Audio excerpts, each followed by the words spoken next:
அதிபர்கள், ஆசிரியர்கள் அனைவருக்கும் கல்வி சார்பாக எனது வணக்கங்கள். இந்த குறுநூலக வாசிப்பு திட்டத்தை எப்படி அமல்படுத்துவது என்பது சம்பந்தமான அறிவுறுத்தல்களை இந்த காணொளி ஊடாக உங்களுக்கு நான் தருகின்றேன். இந்த வாசிப்பு திட்டத்துக்கு பங்களித்தவர்கள் முக்கியமாக இந்த நிதி அனுசரணையைச் செய்தவர்கள் IMHO USA, அன்புநெறி USA மற்றும் ISBN ஸ்பான்சர் செய்தவர்கள் சிவனருள் ஃபவுண்டேஷன், எடிட்டராக டாக்டர் கே கணேசன். இந்த புத்தகங்களை எழுத்தாளர்களாக பங்களித்தவர்கள் ஸ்ரீரஞ்சனி, பூங்கோதை, அனுஷா, மேகலா, வைதேகி அவர்களுக்கு நன்றிகள். இந்த புத்தகங்கள் ஒரு 35 புத்தகங்களும் ஒரு தொகுதியாக உங்களுக்கு அனுப்பப்பட்டுள்ளது. அதிலே ஒவ்வொரு படிமுறைகளிலே இந்த புத்தகங்கள் உள்ளன. முதலாவது படிநிலையிலே 1.1, 1.2, 1.3 என்று சொல்லி 3 நிலைகளிலே உள்ளன. 10 புத்தகங்கள் இருக்கின்றன. இரண்டாவது படிநிலை 2.1, 2.2, 2.3 என்று சொல்லி அதிலேயும் 10 புத்தகங்கள் இருக்கின்றன. மூன்றாவதிலேயும் 3.1, 3.2, 3.3 என்ற 3 நிலைகளிலே 10 புத்தகங்கள், மொத்தமாக 30 புத்தகங்கள் 3 நிலைகளிலேயும் இருக்கின்றன. 4, 5 நிலைகளிலே உங்களுக்கு 5 புத்தகங்கள் இருக்கின்றன.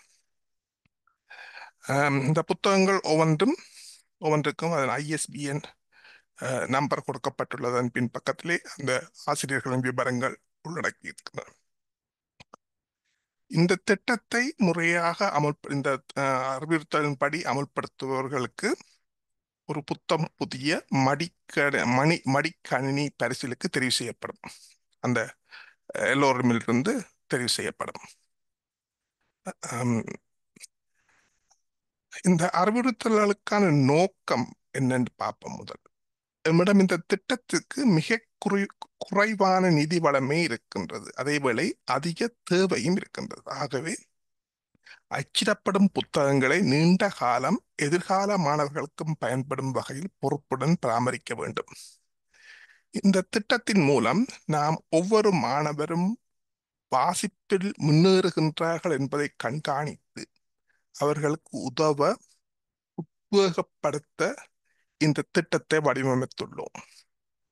ஒரு மாணவன் கல்வியில் முன்னேற அவனுடைய சொற்களஞ்சியம், வாசிப்பு வேகம், வாசித்ததை கிரகித்தல் ஆகியவை அவசியம் என்பதை உணர்ந்து இந்த திட்டம் வடிவமைக்கப்பட்டுள்ளது. மாணவர்கள் இந்த 35 நூல்களையும் வாசித்து முடித்த பின்னர் அவர்களுக்கு பாடசாலை நூலகத்திலிருந்து நூல்களை பரிந்துரை செய்து மேற்குறிப்பிட்ட முறையில் நூல்களை வாசித்து கண்காணிப்பினை மேற்கொண்டு அந்த மாணவன் ஒரு சுய வாசிப்பாளனாக மாறும் வரை ஆசிரியர் பரிந்துரைகளை மேற்கொள்ள வேண்டும். ஆகவே இந்த நோக்கங்கள் சரியான இலக்கை அடைய பின்வரும் ஒழுங்குமுறைகளை கடைபிடிப்பது அவசியம். இப்புத்தகங்கள் ஒரு வகுப்பறைக்கானது. புத்தகங்கள் பாடசாலை நூலகத்துக்கானவை அல்ல. 4ஆம் வகுப்பு மாணவர்களுக்கு மிகவும் பொருத்தமானவை.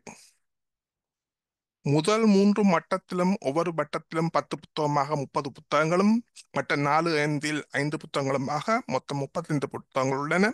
ஒவ்வொரு மாணவனும் ஒவ்வொரு புத்தகமாக வீட்டிற்கு எடுத்துச் சென்று பெற்றோர் அல்லது பெற்றோரின் உதவியுடன் சரளமாக வாசிக்க பயிற்சி எடுக்க வேண்டும். புத்தகத்தை வீட்டிற்கு எடுத்துச் செல்வதற்கு நீர் உட்புக முடியாத ஒரு பை மாணவரால் பாவிக்கப்பட வேண்டும். பாடசாலை அல்லது பெற்றோர் இதை வாங்கி கொடுக்க வேண்டும். இந்த புத்தக குறிப்பேட்டை நீங்கள் இதில் காட்டியுள்ளவாறு ஒரு A4 ஷீட்டிலே 2 பக்கமும் வரும் மாதிரி பிரிண்ட் எடுத்து ஒரு A4 ஷீட் உள்ள ஒரு கார்ட்போர்ட்லே ஒட்டி அதை 2ஆக மடித்தீர்கள் என்றால் இந்த புத்தகத்தின் சைஸுக்கே வரும். அப்ப அதை நீங்கள் இப்படி கார்ட்போர்ட்ல ஒட்டி அதை 2ஆக இப்படி மடித்தீங்கள் நடுவில் ஒரு புத்தகத்தின் சைஸுக்கு தான் அது வரும்.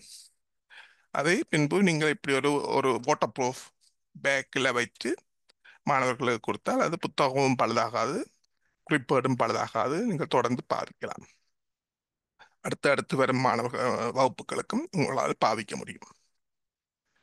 மாணவர் ரிப்போர்ட்டை மட்டையில் ஒட்டப்பட்டு படத்தில் காட்டப்பட்டவாறு மடிக்கப்பட்டு மாணவரால் அல்லது வகுப்பாசிரியரால் பாதிக்கப்பட வேண்டும். ஒவ்வொரு மட்டத்திலும் உள்ள புத்தகங்கள் ஆரம்பத்தில் ஒரு முறையும் பயிற்சியின் பின்பும் வாசிக்கப்பட்டு அவர்கள் வாசிப்பதற்கு எடுத்துக்கொண்ட நேரம், பிழைவிட்ட சொற்களின் எண்ணிக்கை ஆகியன குறிப்பேட்டில் பதியப்பட வேண்டும். 2 முறை வாசிப்பும் திருப்தி இல்லாவிடில் 3வது முறையும் வாசிப்பு செய்யப்பட்டு குறிப்பேட்டில் பதியப்பட வேண்டும். விண்ணப்ப படிவத்தில் நீங்கள் உறுதியளித்தபடி ஒவ்வொரு தவணை முடிவிலும் வாசிப்பு குறிப்பேடு கைத்தொலைபேசியில் ஸ்கேன் செய்யப்பட்டு நமக்கு அனுப்பப்பட வேண்டும். இவற்றை தரவேற்றம் செய்யல ஒரு இணையப்பக்கம் அறிவிக்கப்படும். வழங்கப்பட்ட 35 புத்தகங்களும் முடிவந்தவுடன் நீங்களே வேறு புத்தகங்களை அறிமுகப்படுத்தலாம். அதற்கான வெற்றிடம் குறிப்பேட்டில் விடப்பட்டுள்ளது. நன்றி, வணக்கம்.